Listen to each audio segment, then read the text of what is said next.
Hebreos capítulo 10, versículo 16, dice la Escritura: este es el pacto que haré con ellos después de aquellos días, dice el Señor, pondré mis leyes en sus corazones y en sus mentes las escribiré. Añade: y nunca más me acordaré de sus pecados y transgresiones, pues donde hay remisión de estos, no hay más ofrenda por el pecado. Vamos a meditar en la palabra del Señor en esta linda oportunidad y vamos a meditar sobre este tema al cual he titulado 4 autoridades para refrenar la maldad. Quiero decirle, estamos viviendo en un mundo que cada día, a como se multiplica el pecador, se multiplica el pecado. Es decir, la Biblia dice que por haberse multiplicado la maldad, el amor de muchos se enfriaría. Por haberse multiplicado la maldad. ¿Y por qué se ha multiplicado la maldad? Porque se ha multiplicado el pecador. Entre la raza humana más se multiplica, juntamente con la multiplicación de la raza humana, del género humano, se multiplica la maldad juntamente con la raza humana. Por eso, si usted va generalmente a una ciudad grande, entre más grande es aquella ciudad, usted encontrará más maldad generalmente en aquella ciudad, más perdición de un tipo, de otro y de otro. Pero si va a un pueblecito pequeño de 10 personas, de 20 personas, una pequeña aldea, un pequeño pueblito chiquitito, ¿verdad? Entre más pequeño es, generalmente tiende a haber menos maldad.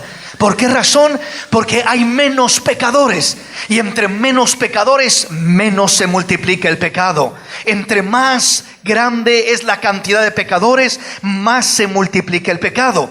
Entonces, en este mundo, en este tiempo, se ha multiplicado tanto el pecador, es decir, la raza humana, como resultado de ello se ha multiplicado el pecado, así trayendo más perdición, más depravación a todo nuestro alrededor.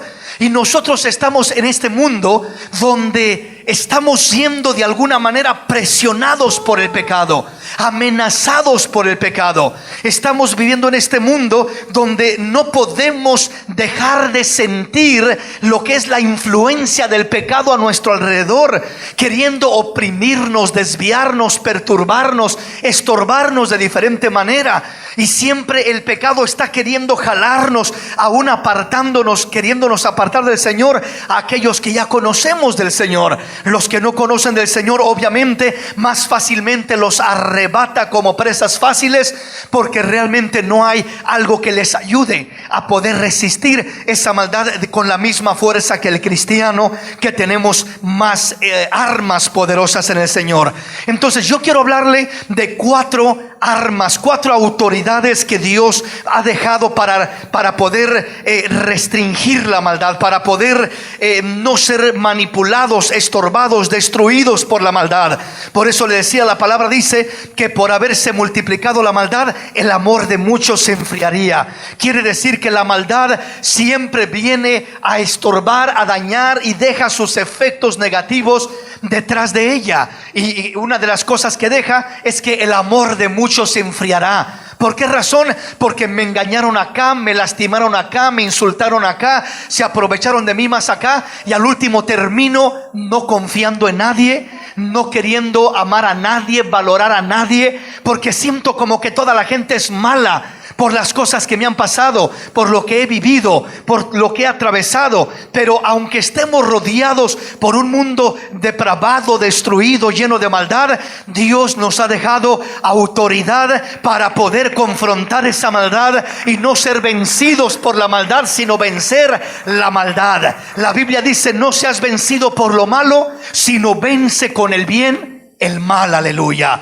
Entonces debemos de entender que la maldad no es mayor que las armas que Dios nos ha dejado. Las armas que Dios nos ha dejado son poderosas para poder resistir la maldad, contrarrestar la maldad y vencer la maldad en el nombre de Jesús. Y no importa cuántas cosas haya alrededor de nosotros, no importa cuánta mala noticia oigamos en el televisor que está pasando aquí y más allá, no importa cuántas cosas estemos expuestos, si nosotros aprendemos a usar las armas, la autoridad que Dios nos ha dado para restringir esa maldad no nos va a tocar. Estaremos en el mundo, pero no seremos del mundo. Tendremos victoria sobre el mundo como Cristo tuvo victoria sobre este mundo. Cristo dijo: yo estoy en el mundo, pero no soy del mundo. Él dijo también: yo he vencido a este mundo, y como yo lo he vencido, ustedes también podrán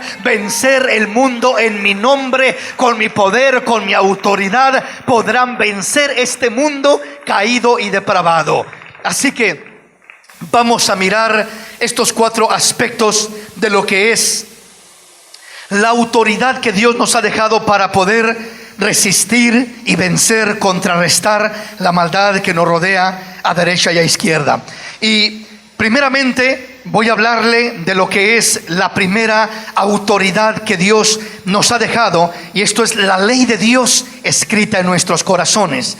La ley de Dios escrita en nuestros corazones.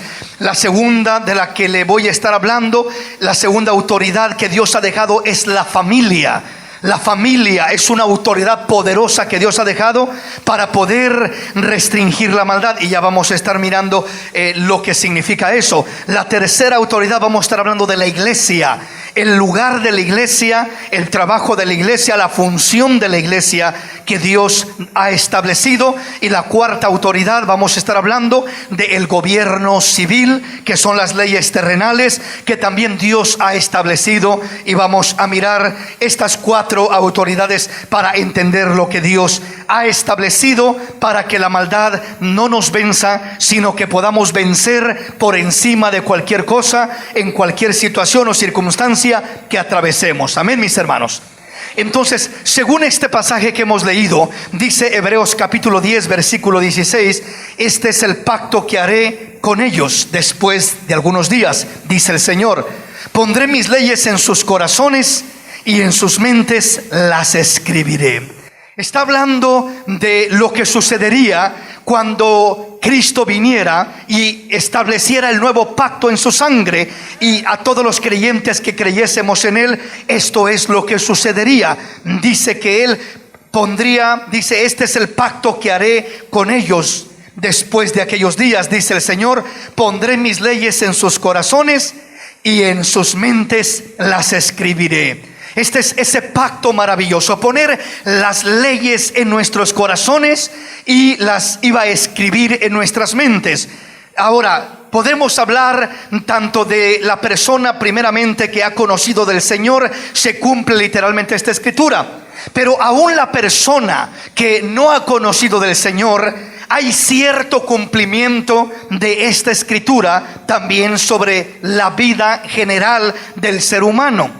Y precisamente vamos a estar hablando en esta noche de esta primera autoridad, que es la ley de Dios escrita en el corazón y en la mente del hombre, y el arma que Dios utiliza para establecer esta base y que nos da para contrarrestar el pecado, la maldad, toda esa influencia destructiva de este mundo, es la conciencia que Dios ha depositado en el hombre y en la mujer desde un inicio de su creación, desde un inicio de su nacimiento. Hay una conciencia que Dios ha depositado dentro del hombre, y esa es la primera manera, aún en el hombre inconverso que no conoce a Cristo, esa es la primera manera como el hombre puede mantenerse de alguna manera firme, sin ser arrastrado por tanta maldad, por tanta corrupción, cuando hace caso, cuando escucha, cuando atiende a la voz de su conciencia.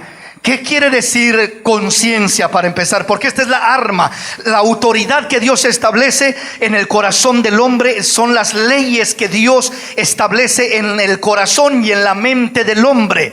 Pero en este caso las establece primeramente a través de la conciencia que Dios ha puesto en todo ser humano. La conciencia, ¿qué es la conciencia? La palabra conciencia viene del latín consciental, que significa conocimiento, facultad del espíritu que impulsa a hacer el bien y a rechazar el mal. Otras palabras, es la noción del bien y del mal, el distinguir lo bueno de lo malo. Esa es la conciencia. Otra definición lo dice de esta manera: conocimiento que el espíritu humano tiene de su propia existencia, de sus estados y de sus actos. Propiedad del espíritu humano de formular juicios normativos, espontáneos e inmediatos sobre bondad y maldad. Esa es la conciencia. La conciencia, esa es la propiedad del espíritu humano, que formula juicios sobre las normas correctas e incorrectas, espontáneos, rápidos, inmediatos, sobre lo bueno y lo malo, lo correcto o lo incorrecto. Entonces, la conciencia, hablar de conciencia, con ciencia, con conocimiento. La palabra ciencia significa conocimiento. ¿Conocimiento de qué? Conocimiento del bien y conocimiento del mal. Es decir, la capacidad y la facultad para poder entender y discernir lo correcto de lo incorrecto. Por tanto, la Biblia dice que el hombre, aún el hombre sin Cristo, dice que en el día que estemos delante de Dios, dice que no tendrá excusa nadie delante de Dios, porque dice que aún si alguien no hubiera podido oír el evangelio, dice la palabra que su conciencia le condenará o le justificará delante de Dios en el día que estemos delante de su presencia. Por eso es importante ser sensibles a la voz de nuestra conciencia. La conciencia es el conocimiento entre el bien y el mal, de lo bueno y de lo malo. Es la facultad del espíritu humano que ya traemos desde pequeños, desde bebés, si usted quiere, desde que fuimos formados en el vientre de nuestra madre. Ese espíritu que ya está en el hombre, en la mujer, es la conciencia que le ayuda a dirigirlo o a discernir o a entender lo correcto de lo incorrecto. Antes de leer una Biblia, la conciencia nos enseña lo bueno y lo malo. Antes de que nos prediquen un sermón, la conciencia nos predica montones de sermones, guiándonos a lo correcto, guiándonos a lo honesto, guiándonos a la obediencia. Esa es la conciencia. ¿Estamos comprendiendo? Entonces, cuando hablamos de conciencia, veamos un poquito más la importancia de este punto. Vayamos a la palabra y veamos qué dice la Escritura en 2 de Timoteo, capítulo 1, versículo 1 a 7. Pablo, apóstol de Jesucristo por la voluntad de Dios, según la promesa de la vida que es en Cristo Jesús. A Timoteo, hijo amado, gracia, misericordia, paz de Dios, Padre de Jesucristo nuestro Señor. Doy gracias a Dios, el cual sirvo desde mis mayores, con limpia conciencia, de que sin cesar me acuerdo de ti en mis oraciones, noche y día, deseando verte, al acordarme de tus lágrimas, para llenarme de gozo, trayendo a la memoria la fe no fingida que hay en ti, la cual habitó primeramente en tu abuela Loida y en tu madre Eunice, y estoy seguro que en ti también. Por lo cual te aconsejo que avives el fuego del don de Dios que está en ti por la imposición de mis manos, porque no nos ha dado Dios espíritu de cobardía, sino de poder, de amor y de dominio propio. Oiga, qué hermoso está esto. Pablo está escribiendo a su hijo en la fe, Timoteo, y en el versículo 3 le dice: doy gracias a Dios, al cual sirvo desde mis mayores con limpia conciencia. Sirvo a Dios desde mis mayores con limpia conciencia. Ya en el versículo 5 dice, trayendo a la memoria la fe no fingida que hay en ti, la cual habitó primeramente en tu abuela Loida y en tu madre Eunice, y estoy seguro que en ti también. El versículo 3 nos habla de que Pablo se preocupaba por servir a Dios con limpia conciencia. La limpia conciencia es indispensable para poder caminar venciendo la maldad, para no ser contaminados y estorbados por la maldad que nos rodea a derecha y a izquierda. Es importante ser fieles a nuestra conciencia. ¿Qué es en sí la manifestación, el fruto de una limpia conciencia? El fruto de una limpia conciencia es la tranquilidad, es la transparencia de corazón, es la honestidad, es la sinceridad, es la integridad. Nadie podrá tener tranquilidad real en su espíritu, en su corazón, si no tiene una limpia conciencia. Si no tiene una limpia conciencia, se cumplirá la palabra que dice: el impío huye sin que nadie lo persiga, pero el justo permanece como un león, tranquilo y confiado, seguro. ¿Por qué razón? Porque tiene una limpia conciencia. En este caso, lo que nos trae tranquilidad, lo que nos trae esa paz hermosa, es la conciencia limpia. Por eso, cuando alguien anda ahí muy inquieto, le dice a alguien: yo creo que tu conciencia no te deja en paz, por eso no puedes ni dormir. Por eso andas todo incómodo, inquieto, porque es una realidad. Cuando la conciencia no te deja en paz, te está inquietando, te está incomodando, te está diciendo lo que estás haciendo mal, lo que no es correcto, te está mostrando que disciernas entre lo bueno y lo malo. Y cuando tú ignoras esa voz, pierdes la paz, pierdes la tranquilidad, pierdes tu libertad.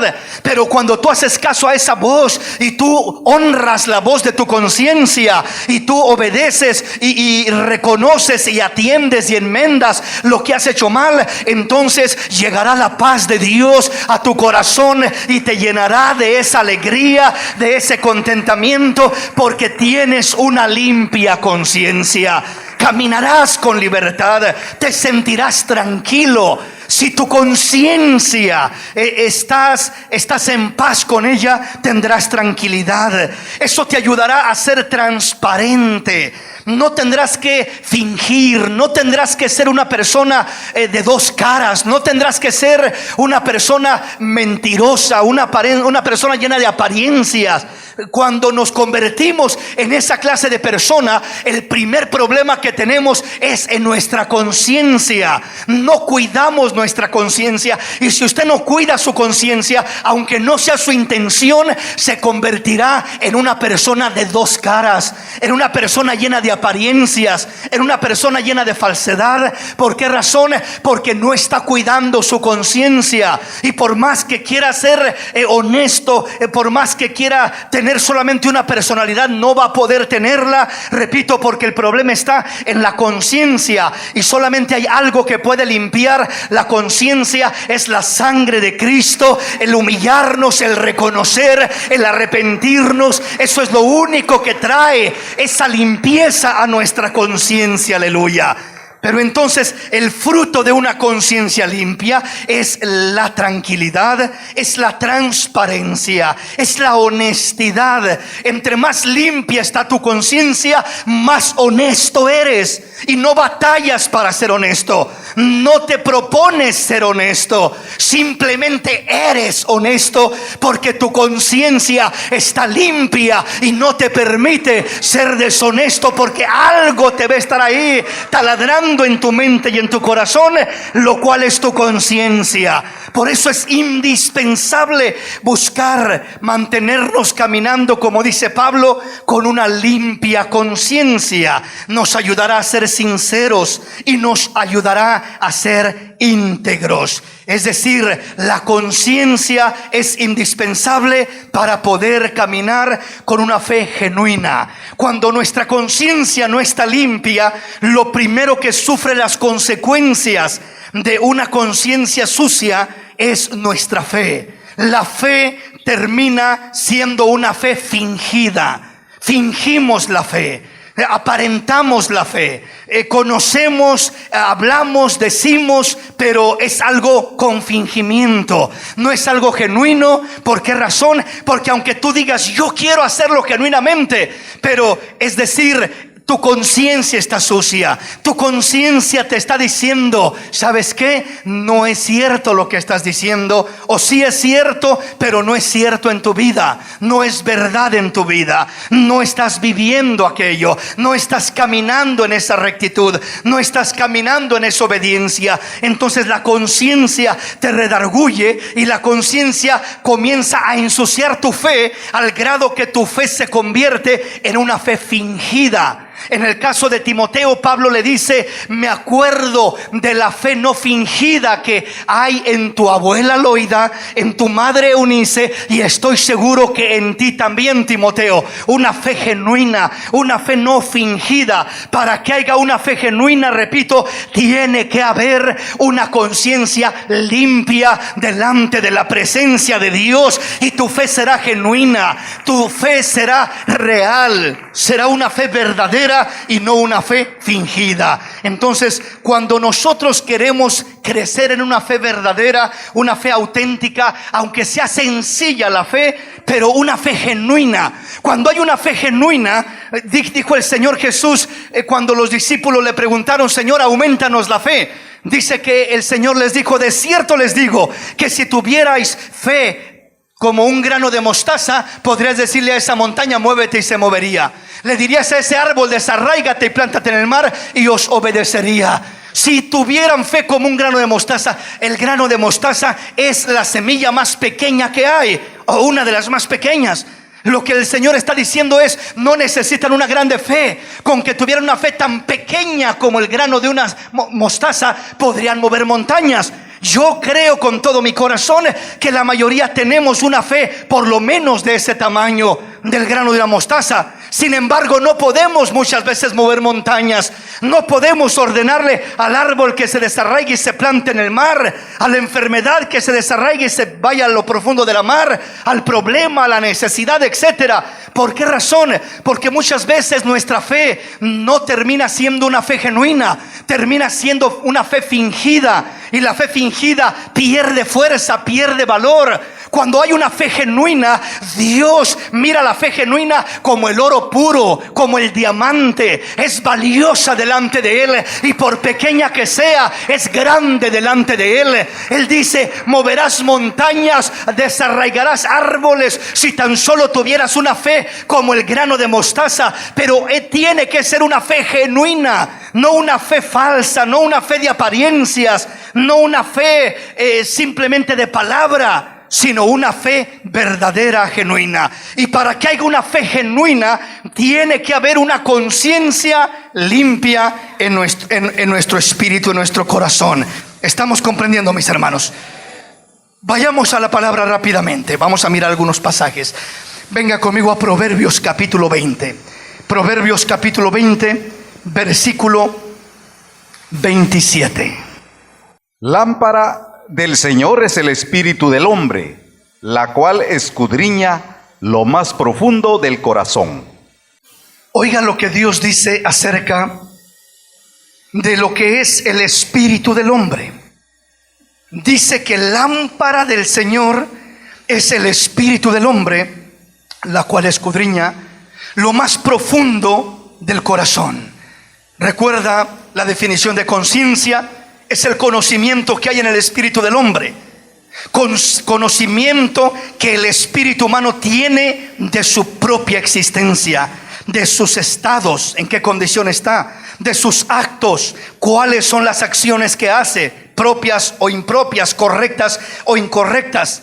Es la propiedad del espíritu humano de formular juicios normativos, es decir, juicios sobre las normas correctas e incorrectas bajo las cuales vivimos en nuestra vida.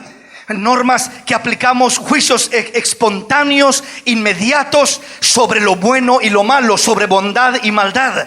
Esa es la facultad del espíritu humano que existe dentro de sí mismo. Entonces, el hablar de la conciencia es precisamente parte de lo que es el espíritu humano. Por eso aquí la palabra del Señor dice en el versículo 27, lámpara del Señor es el espíritu del hombre, la cual escudriña lo más profundo del corazón.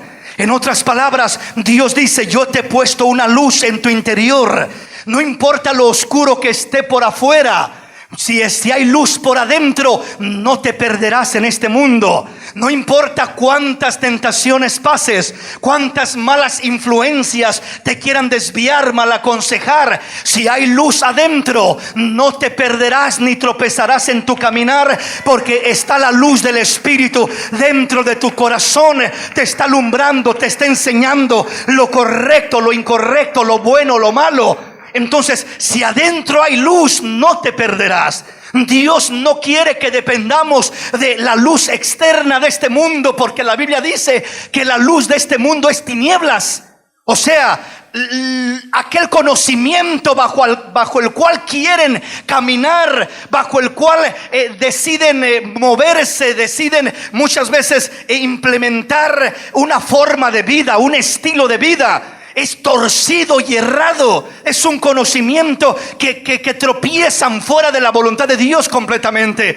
Por eso dice que la misma luz de este mundo es tinieblas. Su conocimiento, su percepción de las cosas, todo eso lo perciben de una manera errada, equivocada, y terminan siendo algo en lo cual tropiezan en sí mismos. Ellos, creyendo que son sabios, se convierten en necios. Pero Dios al Hijo, a sus hijos, a su pueblo y en sí al hombre en general, le puso algo dentro de sí. Le puso una conciencia, que es el espíritu humano. Es esa función del espíritu humano, que es una lámpara. Lámpara del Señor es el espíritu del hombre, la cual escudriña lo más profundo del corazón. Aleluya. Esa es la lámpara que te guía. Esa es la brújula que Dios puso en todo ser humano, para que pueda saber exactamente dónde está el norte, dónde está el sur, cuál es lo bueno, cuál es lo malo. Esa es la brújula que Dios puso en todo ser humano.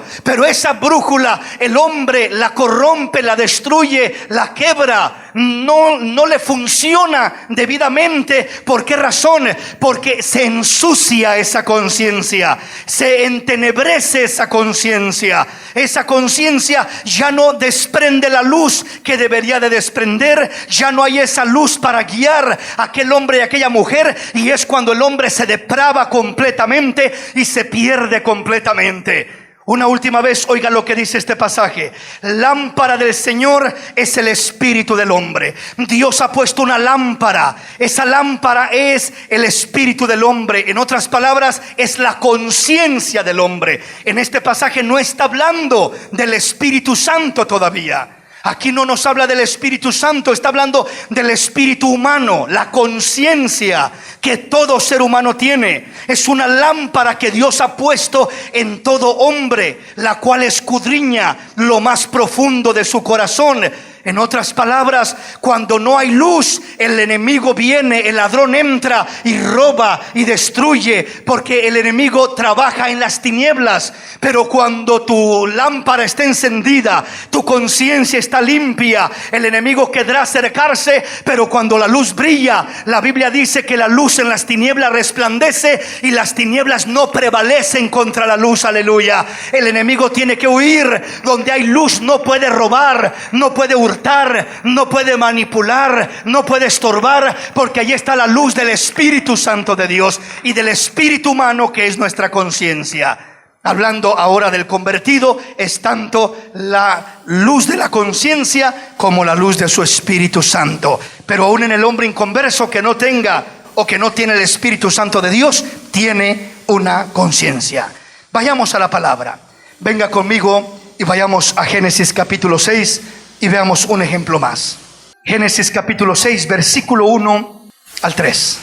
Aconteció que cuando comenzaron los hombres a multiplicarse sobre la faz de la tierra, y les nacieron hijas, que viendo los hijos de Dios que las hijas de los hombres eran hermosas, tomaron para sí mujeres escogiendo entre todas.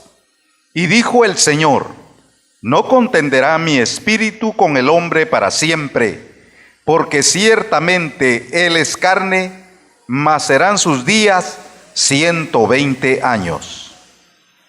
Dios, cuando se multiplica la raza en el principio de los tiempos y comienzan los hombres a multiplicarse, la descendencia de Caín y la descendencia de Set, conocidos unos como los hijos de los hombres y los otros como los hijos de Dios, dice que cuando se multiplican estas descendencias y comienza a mezclarse los hijos de los hombres, los hijos de Dios tomando o fijándose en las hijas de los hombres para tomar mujeres como esposas de entre ellas, y todo esto le comienza a desagradar al Señor.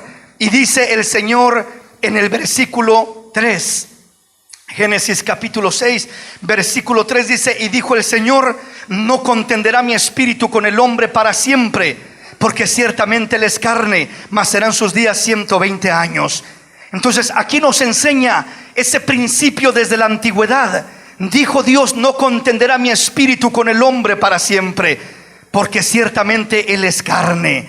Entonces estamos mirando que Dios contendía con el hombre, pero ¿de qué manera contendía? No contenderá mi espíritu con el hombre para siempre. Lo dice la Escritura en este versículo. Cuando está hablando de el Espíritu de Dios contendiendo con el hombre, la primera forma como contiende el Espíritu de Dios con el hombre es a través de la conciencia. Si usted se da cuenta aún en esta traducción que tenemos, cuando dice no contenderá mi espíritu con el hombre, espíritu no lo pone con E mayúscula como hablando del Espíritu Santo de Dios, sino lo pone con E minúscula como hablando del espíritu humano del hombre, que es la conciencia, otro nombre para hablar de la conciencia. La primera forma como Dios contiende con el hombre desde el principio de la creación, desde sus tempranos días, de su niñez, de su adolescencia, de su juventud, cuando va creciendo aquel niño, formándose en un jovencito, en un adolescente, a llegar a ser un hombre, etcétera. La primera forma como Dios contiende con el hombre es a través de la conciencia. Por eso dice, no contenderá mi espíritu con el hombre. Pero ¿dónde está tu espíritu, Señor? Si en aquel tiempo tu espíritu, hablando del Espíritu Santo, no lo ponía Dios sobre todos los hombres. Es decir, eso ya es ahora para los creyentes que somos templo y morada del Espíritu Santo. Pero aún desde aquel tiempo Dios dice, no contenderá mi espíritu con el hombre. ¿Y cómo es que contiende tu espíritu con el hombre? Bueno, pues a través de tu conciencia, dice Dios. Ahí esa es la primera manera como comienza a pelear Dios. La lucha que tiene toda persona desde niño, que va creciendo y va a agarrar lo que no debe y va a tomar o hacer lo que no debe. Hay algo que le grita allá adentro: eso no es correcto, eso no es tuyo, eso no está bien. Hay algo que le enseña lo bueno y lo malo, antes aún que papá, que mamá le diga algo, antes que la Biblia le enseñe algo. Ya hay una conciencia dentro de aquel pequeñito que le está enseñando lo correcto y lo incorrecto, porque Dios puso algo dentro del hombre. Lámpara del Señor es el espíritu del hombre, la cual escudriña lo más profundo de su corazón. Al escudriñar el corazón, le dice allá adentro, lo registra. Si me explico, lo registra y le enseña el mismo espíritu del hombre, la misma conciencia, le enseña a uno: mira, tú estás queriendo engañar a muchos, pero está mal lo que estás haciendo. Mira, nadie se ha dado cuenta, pero tú sabes bien que está mal. Mira, y allá adentro, a su conciencia no la puede engañar. Usted engañará a medio mundo, usted aparentará ante medio mundo, pero ante su conciencia está desnudo, está desnuda, porque la conciencia escudriña lo más profundo de su corazón, escudriña lo que está haciendo, lo que piensa hacer, las intenciones de su corazón, por qué lo piensa hacer, qué lo está moviendo a hacer aquello, cuál es el propósito, cuál es la razón. La conciencia le enseña todo eso. Por eso dice que escudriña lo más profundo del corazón del hombre. Ahora, ¿por qué es importante entender esto? El primer punto de contacto de Dios con el hombre es la conciencia. Cuando el hombre tiene una sucia conciencia, no podrá oír la voz de Dios, no podrá ser receptivo a la voz de Dios. No podrá captar, percibir todo lo que Dios quiere hacer en él, darle, bendecirlo, porque el primer punto de contacto es la conciencia. Ese es el primer punto donde llega la voz de Dios, el trato de Dios. Ahí llega a nuestra conciencia, y a través de nuestra conciencia a nuestra alma, nuestro razonamiento, nuestros pensamientos, nuestros sentimientos, nuestra voluntad. Ahí llega la conciencia diciéndole al pensamiento: eso que traes allí no es correcto, eso que estás sintiendo no me agrada, eso que estás decidiendo no está en mi voluntad. Ahí le está hablando Dios al hombre a través de la conciencia. Vuelvo a repetir: el hombre que no hace caso a su conciencia es un hombre que no hará caso a Dios. El hombre que no sabe escuchar la voz de su conciencia jamás tendrá capacidad, sensibilidad para escuchar la voz de Dios. Pero el hombre que tiene sensibilidad para oír la voz de su conciencia podrá conocer la voz de Dios, porque esa es la primera forma como Dios le habla al hombre. La voz de la conciencia llega hablándonos, y ese es el primer lenguaje que aprendemos de parte de Dios, que conocemos, que oímos. Si alguien dice: hermano, yo quiero oír la voz de Dios, pues la primera forma como te ha hablado es a través de tu conciencia. Cada vez que tu conciencia te redarguye, te dice lo que debes y lo que no debes de hacer, lo que está mal y lo que está bien. Cada vez que tu conciencia te escudriña tu corazón y te muestra lo que hay dentro de ti y te dice: no es correcto esto, no es correcto esto otro. Dios está diciéndote: te estoy hablando, hijo mío, estoy luchando contigo para que no te desvíes por el mal camino, para que no te apartes por el mal camino. Estoy luchando contigo. Y el hombre dice: yo no escucho ninguna voz de Dios, yo solamente ahí escucho la voz de mi conciencia. Pues sin darte cuenta, esa es la primera forma como Dios le habla al hombre, como Dios pelea con el hombre, lucha con el hombre, contiende con el hombre para que no se pierda el hombre. Pero Dios dice: hay un límite. No contenderá mi espíritu con el hombre para siempre. ¿Qué quiere decir esto? Que cuando tu conciencia está ahí redarguyéndote, y tú de todos modos dices: yo de todos modos lo voy a hacer, aunque mi conciencia me grita y me predica y me redarguye que no lo haga, yo de todos modos lo voy a hacer. Eventualmente lo haces una vez. La primera vez es cuando te sientes más mal, la segunda menos mal, la tercera menos, la cuarta menos. Eventualmente ya es lo más normal para ti. Ya no hay aquella voz que te habla, ya no la escuchas, ya no sientes aquel redargüimiento. ¿Por qué razón? Porque Dios dice: no contenderá mi espíritu con el hombre para siempre. Hay un límite, y cuando el hombre llega a ese límite es cuando el hombre se deprava, es cuando el hombre se corrompe, es cuando el hombre se pierde, es cuando el hombre cae al grado de un animal siendo movido por instintos. Lo que nos hace diferente de los animales es el espíritu que hay en nosotros, es la conciencia que hay en nosotros. Un animalito no tiene conciencia. ¿Sí me explico? O sea, no se siente redarguido porque hizo lo malo. El animal no tiene eso, no tiene la conciencia, no tiene ese espíritu que le enseña lo bueno y lo malo de esa manera. Entonces, ¿tiene instintos? Sí, tiene instintos. Tiene todo aquel instinto que lo mueve y que lo enseña a sobrevivir y a muchas cosas, pero no tiene conciencia, ¿verdad? Sino que simplemente se mueve por instintos. El hombre, cuando se desconecta de Dios, pierde la facultad de la dirección de Dios a través de la conciencia, y el hombre termina depravado, y es cuando la maldad lo abraza, la maldad lo arropa y la maldad lo destruye. La conciencia es una arma poderosa que Dios nos ha dejado para refrenar la maldad, para vencer la maldad, para no ser contaminados por la maldad. La conciencia es el arma que Dios te ha dejado para que luches en contra de lo malo y no permitas que te destruya lo malo, sino que venzas con el bien el mal que te quiere destruir. Entonces la conciencia es una arma que Dios nos ha dejado,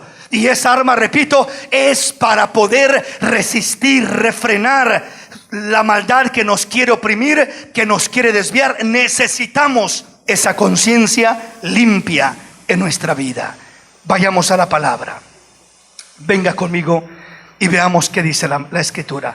Vamos a 1 de Timoteo capítulo 1. 1 de Timoteo capítulo 1, versículo 4 al 7. Ni prestes atención a fábulas y genealogías interminables, que acarrean disputas más bien que edificación de Dios, que es por fe. Así te encargo ahora.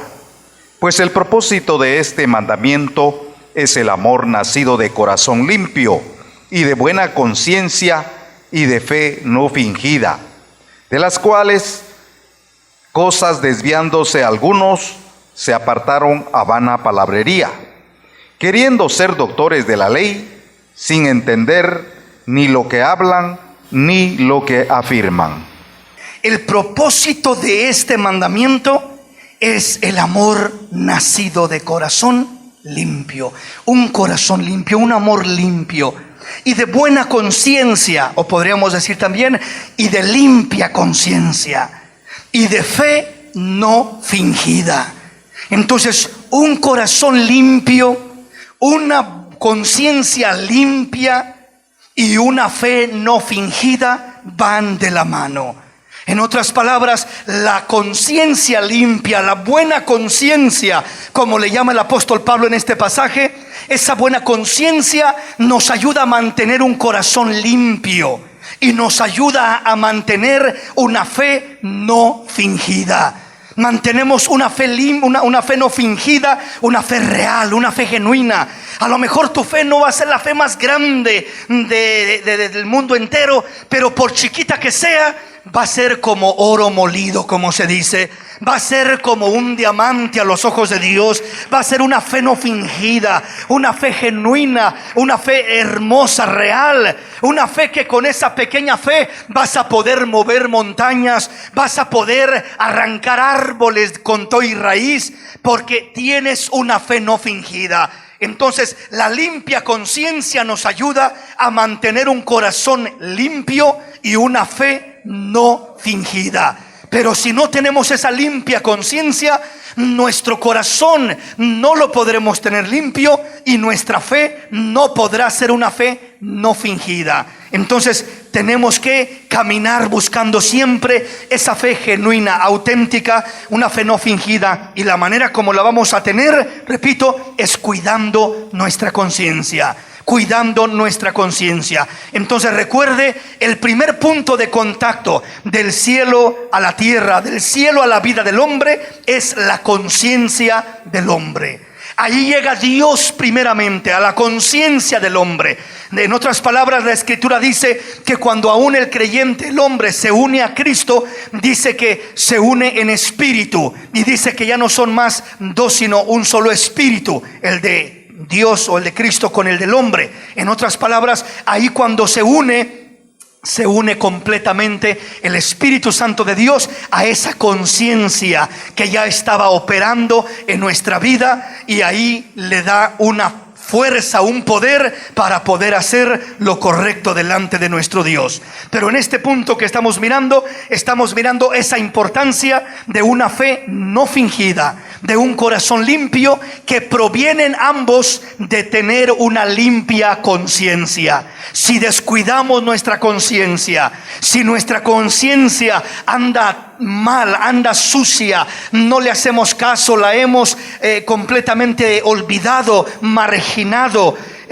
Bíblicamente la palabra utiliza el término que es una conciencia cauterizada o entenebrecida. Es prácticamente de lo que nos habla la palabra. El término es una conciencia abandonada, y eso nos trae un corazón sucio y una fe fingida. Entonces, si usted no quiere tener una fe fingida, no quiere terminar con un corazón sucio, sino que quiere siempre servir a Dios con un corazón limpio y con una fe no fingida, luche por mantener una limpia conciencia delante de Dios, y usted caminará en integridad, en sinceridad, en verdad, en honestidad delante de nuestro Dios.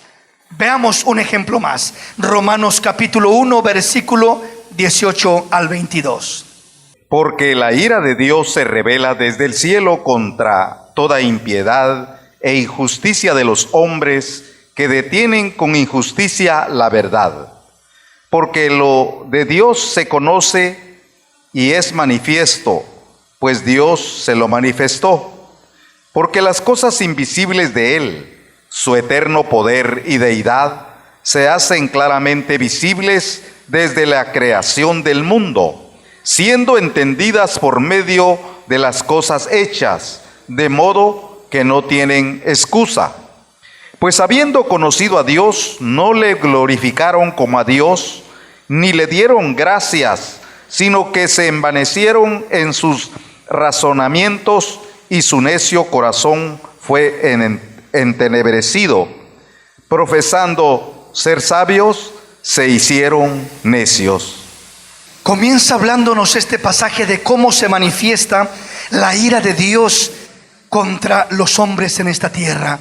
Porque la ira de Dios se revela, se manifiesta de esta forma.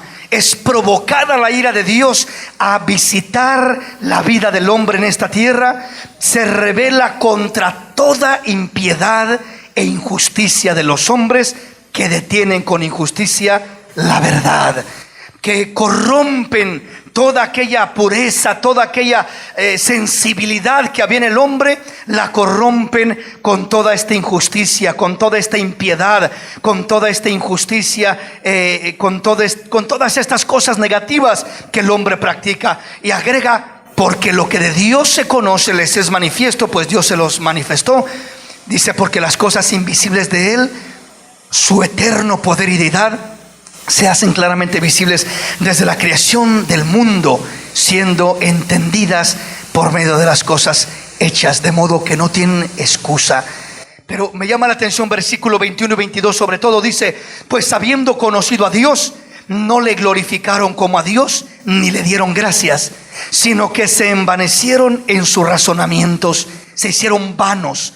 Su razonamiento no le dieron cabida, no le dieron aceptación, no le dieron importancia al razonamiento, el propio razonamiento del hombre. La conciencia del hombre trata con el razonamiento del hombre. La conciencia del hombre no ignora el razonamiento, sino que va al razonamiento del hombre y le dice, mira, eres un ser razonable, entiende, lo que estás haciendo no es correcto, razona, comprende. Entonces viene la conciencia hablándole al hombre a su razonamiento, porque no es una voz misteriosa, no es una voz difícil de entender, no es una voz que es un misterio y que el hombre diga, es que yo no entendí cuando la conciencia me hablaba, es que yo ni cuenta me di, yo no supe, no me di cuenta que había una voz dentro de mí hablándome. Dice Dios, la voz de la conciencia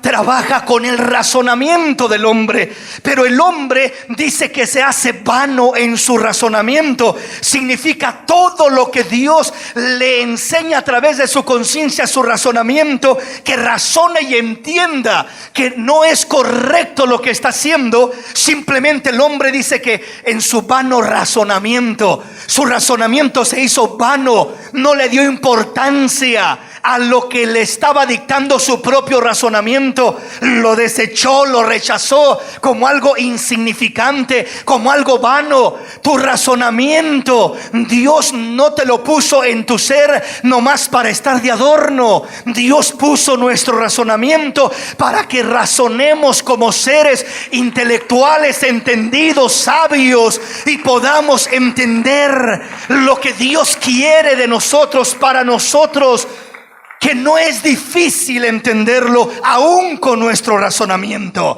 Pero repito, cuando el hombre se hace vano en su razonamiento, ahí comienza el problema. Envanece todo ese razonamiento y ya no le da importancia. Pero mira esto, estás destruyendo tu cuerpo con esa droga. No importa, que al cabo solo voy a vivir una vez. Que al cabo lo que importa es vivir felices y alegres y gozar la vida. Y cada concepto vano en el razonamiento que le enseña al hombre lo incorrecto y lo correcto. ¿Me explico? Entonces dice el versículo 21, pues habiendo conocido a Dios, no le glorificaron como a Dios, ni le dieron gracias, sino que se envanecieron en sus razonamientos, y su necio corazón fue entenebrecido. Se ensució el corazón, se endureció el corazón. Ya no hubo sensibilidad para la voz del Espíritu, de la conciencia. El necio corazón se entenebrece, se oscurece, se endurece y pierde toda sensibilidad a la conciencia que le habla, que le dicta, que lo dirige, que lo redarguye. Y por eso llega el momento cuando la persona ya haga lo que haga, ya no siente redargüimiento, ya no se siente mal, ya no se siente redarguida la persona. Y esa maldad que está queriendo minarse en el corazón, no hay quien la detenga ya. La maldad abarca el corazón, avanza, entra y comienza a controlar el corazón del hombre, a corrompir el corazón del hombre, a desviarlo, a degradarlo. Ya no hay quien lo detenga. Pero si el corazón está sensible a la voz de la conciencia será la defensa, será la armadura de nuestro corazón, será la armadura de nuestro pensamiento, será la armadura de nuestra mente. Esa conciencia nos defenderá, esa conciencia nos liberará de toda aquella maldad que se quiere minar dentro de nuestro corazón. Amén, mis hermanos. Entonces, por eso la conciencia es esa arma poderosa que Dios nos da para poder defendernos y que no se contamine nuestra vida con la maldad que nos rodea.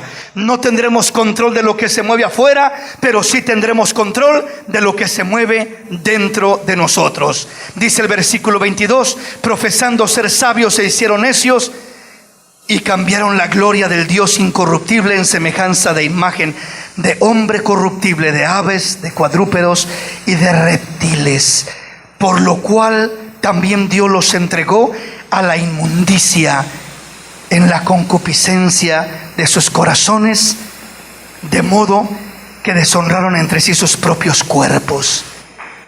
Comenzaron a hacer una degradación de su vida, de su cuerpo, primero de su mente, de su corazón. La maldad los invadió.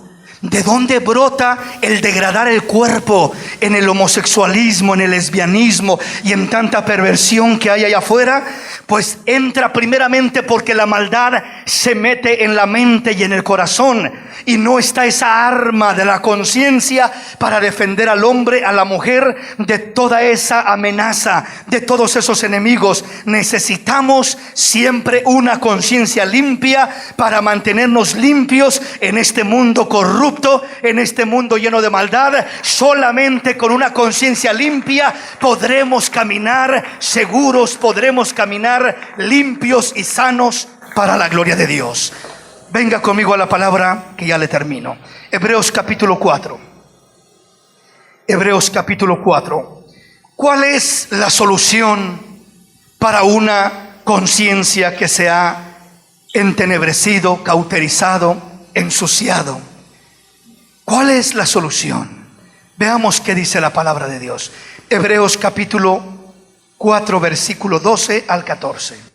Porque la palabra de Dios es viva y eficaz, y más cortante que toda espada de dos filos, y penetra hasta partir el alma y el espíritu, las coyunturas y los tuétanos, y discierne los pensamientos y las intenciones del corazón. Y no hay cosa creada que no sea manifiesta en su presencia. Antes bien, todas las cosas están desnudas y abiertas a los ojos de aquel a quien tenemos que dar cuenta. Por tanto, teniendo un gran sumo sacerdote que traspasó los cielos, Jesús el Hijo de Dios, retengamos nuestra profesión. Qué tremenda es la palabra, cuánto poder hay en la palabra. Y no hay cosa creada que no sea manifiesta en su presencia. Antes bien, todas las cosas están desnudas y abiertas a los ojos de aquel a quien tenemos que dar cuentas. La palabra de Dios, el que una persona que se ha corrompido, que se ha degradado, que su conciencia se ha cauterizado, que su conciencia se ha entenebrecido, no hay filosofía, no hay psicología, no hay arma en esta tierra que pueda limpiar el corazón de esa persona. Lo único que tiene poder para limpiar el corazón de esa persona es el poder de la palabra de Dios, que entra y penetra y corta y rompe y viene a quitar todo aquello que estaba cauterizando, que estaba estorbando la mente y el corazón del hombre. Por eso cuando uno vivía sin Cristo, andaba uno perdido en la maldad, y uno se sentía bien, y uno decía: yo ando bien, y así es la vida, y hay que disfrutarla, y en la fiesta, y en la parranda, y en las diferentes cosas, y no se sentía mal, se sentía bien, ¿verdad? Y aun si alguien le decía: mira que eso está mal, estará mal para ti, pero para mí está bien, y seguía en lo mismo aquella persona. No había algo que realmente rompiera esa venda. Se cauterizó la conciencia. Es como las cataratas que le salen a los ojos y que le empañan la vista. El problema en veces no está con la vista, es esa catarata, es ese paño, es esa tela que comienza a crecerle por encima y que ahora le cubre y ya ve todo borroso, y eventualmente puede ser que no vea nada hasta que él va con el oculista y ahí le hacen una operación, una cirugía, y le cortan y le quitan esa capa y le dicen: le vamos a remover esa catarata para que ahora pueda ver una vez más con claridad.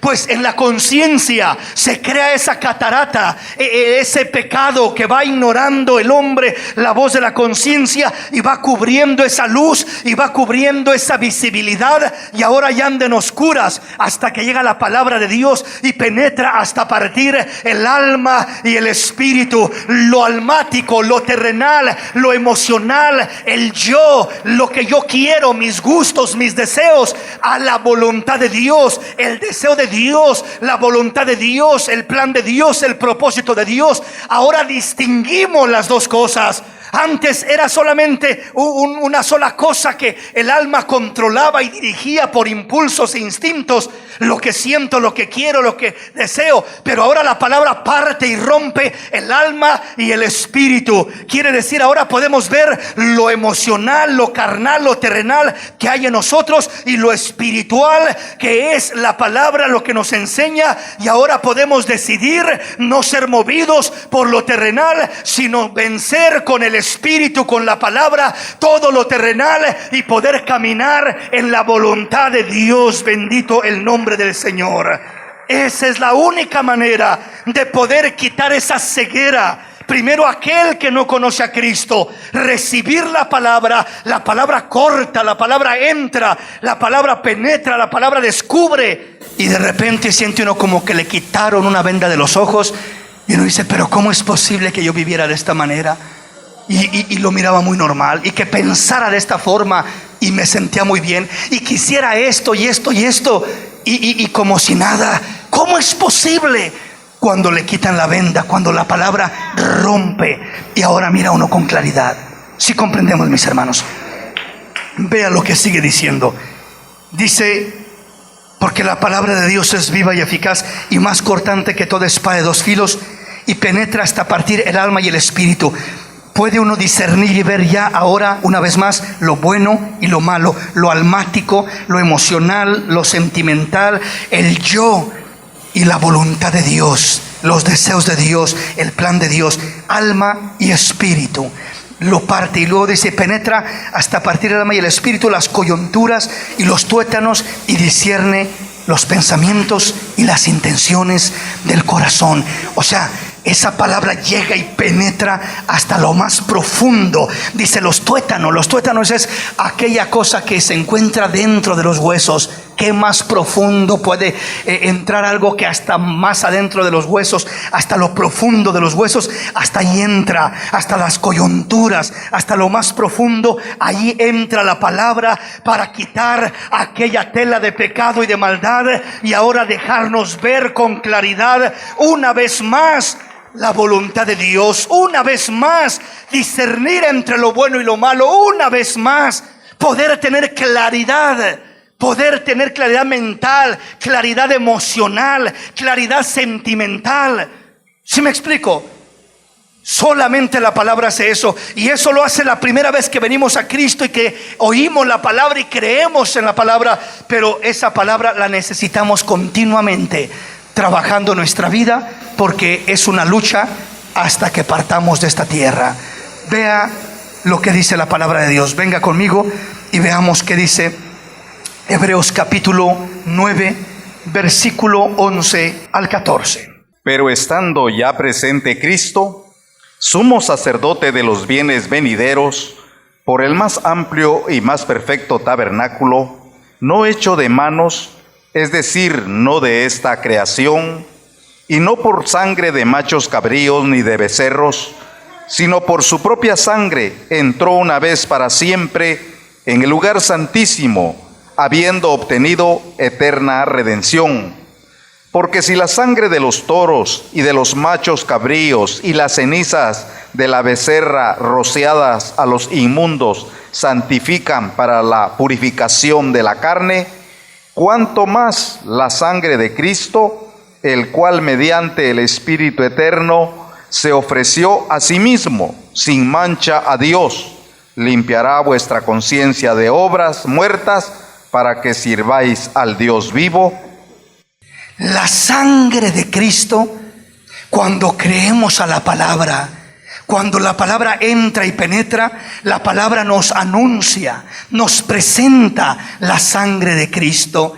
Y la sangre de Cristo dice que limpia nuestras mismas conciencias de obras muertas para que sirvamos al Dios vivo con todo nuestro corazón. Aleluya.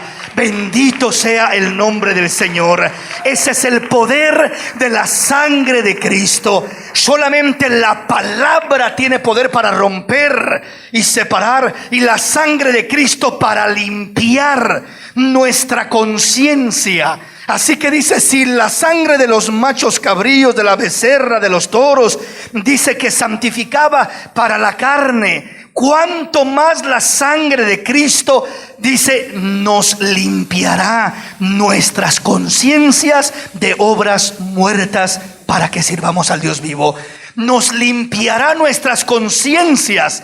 Si algo puede limpiar nuestra conciencia, es la sangre de Cristo. La sangre de Cristo. Y para que entre la sangre de Cristo en acción, tenemos que creer a la palabra y tenemos que arrepentirnos del pecado o de la maldad que hayamos hecho. Y cuando tú crees a la palabra y te arrepientes de aquella maldad, de aquel pecado, la sangre de Cristo entra y limpia tu misma conciencia de obras muertas para que sirvamos al Dios vivo. Aleluya. Al Dios vivo. Entonces la sangre de Cristo no entra así nomás automáticamente. No llega nomás porque viniste al culto, a la iglesia y ya me fui cubierto por la sangre de Cristo. No es así. La sangre de Cristo se activa. La sangre de Cristo opera individualmente. ¿Y cómo opera? ¿Qué la activa? Primeramente la palabra de Dios. Creer a la palabra. Cuando crees a la palabra, estás dándole lugar a Dios en tu vida. Y segundamente, cuando crees a la palabra y respondes a la palabra. En otras palabras, la palabra dice que penetra, parte, llega a lo más íntimo de tu ser, escudriña todo tu ser, entra hasta los tuétanos de tu ser, a las coyunturas y a lo más profundo. Y cuando la palabra llega allí y te enseña, mira lo que estás haciendo, mira lo que estás aquí, mira esto está mal, entonces tú tienes la opción de ir a un arrepentimiento, y ese arrepentimiento provocará que la sangre de Cristo venga sobre tu vida y será limpio tu ser completo, aún hasta tu propia conciencia, aún hasta tu propia conciencia.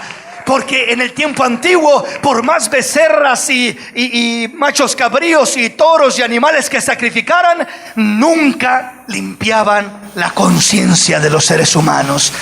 Aparentemente salían diciendo, pues ya hice mi sacrificio, ya hice la expiación por mis pecados, pero allá adentro en su conciencia y en su corazón seguían todavía atormentados, seguían sintiéndose mal, seguían sin paz. seguían sin libertad. La sangre de los machos cabríos, de las becerras y de todo aquello no tenía poder para limpiar nuestra conciencia o la conciencia del hombre. Pero la sangre de Cristo no solamente te quita el pecado, sino que te limpia tu propia conciencia de obras muertas y te deja tranquilo, te deja limpio, te deja sintiéndote como si nunca hubieses hecho nada de aquello. Como si nunca hubieras hecho nada de aquello. ¿Me explico, hermanos? Aquí me detengo y ya continuaremos hablando la segunda autoridad, que es la familia y su función, restringiendo la maldad. Vamos a ponernos de pie en esta preciosa y linda noche y vamos a acercarnos a hablar con el Rey.